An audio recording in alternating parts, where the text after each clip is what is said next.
Hey, what's up, house churches?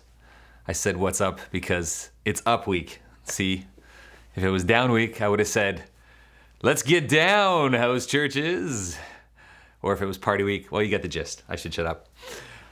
Anyways, I want to talk a little bit about the sermon and maybe start off some conversations in your house church about just some discussion regarding that. I started the sermon talking a little bit about our situation just a week ago when the hydro went down. You guys remember that? Yeah, that was fun. And you had no power and you sat in your homes literally powerless. And I started talking about not having control, what it feels like to not have control. You've all more or less experienced that in your life. If it wasn't this weekend, it was another time. But why do we really like to have control? So I want to talk about maybe a good question to start with.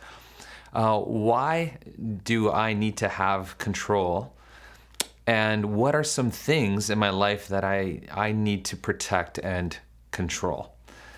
And as you guys talk about those things and the things that are hard to maybe trust God with maybe it's finances, maybe it's just trusting God, like hands off of my kids and the way I'm parenting, like at some point I have to hand them over to Him. Whatever comes up, I'm curious about that. And then maybe asking the question, why is it that I'm having a hard time trusting God with that completely? Hands off, just putting it in His hands. So talk a little bit about that as maybe a question to get the conversation started. In your discussion, you may find out that you're finding out that you're hanging on to things. You're trying to control things because maybe it's like finances or whatever, because maybe God's holding out on you. Like if I put that in His hands, maybe He won't come through. Maybe I better take the reins here because I'm not too sure how this will work out. Or in your discussions, you might find out that we can sometimes change the rules for us. We can try to make exceptions. Why?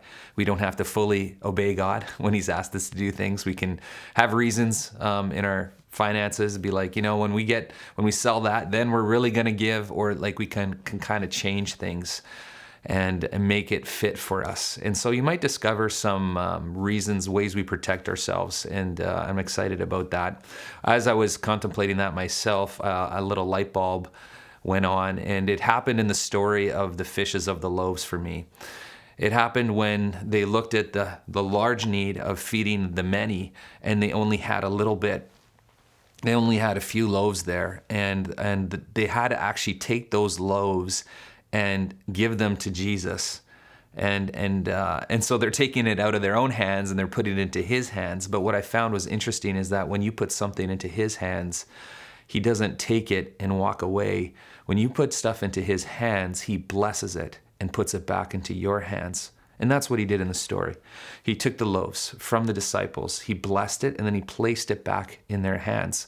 So when you surrender things to God, when you put them into His hands, He actually blesses it, and then He puts it back into your hands. You might not be able to see the change occurring, but something's changed because it's been blessed.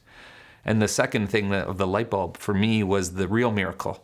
The real miracle didn't happen actually in the hands of Jesus. It actually happened in the hands of the disciples. When you give things to God and He blesses it and He puts it back into your hands, as you walk it out, you're going to see the miracle happen in your hands. So that was a light bulb moment for me, and which leads us into our next part. So as you went around the room and you talk, you're going to discover people have different things they feel they need to let go of. But we're just going to make it easy because we've been at the Thanksgiving potluck already. We've talked about the 1% challenge for some time now, about how we're going to increase what we're giving by 1% to God, to stretch ourselves and also to be obedient to what He's asking. And so that's what I want to be the focus of the application today, is really I'd love for you to talk about tithing within your house church.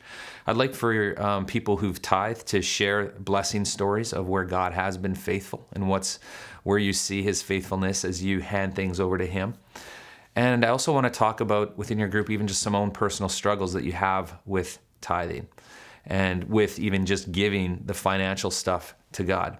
The application challenge comes in for us to say, okay, in spite of all these things, how can I move towards what God was asking me to do?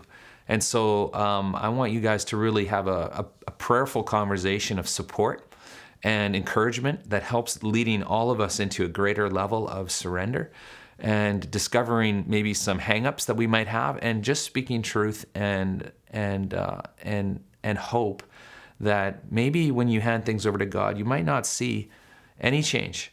But just like a farmer who plants a seed, the seed goes into the soil. When you hand things over to God, it's like a seed coming into you.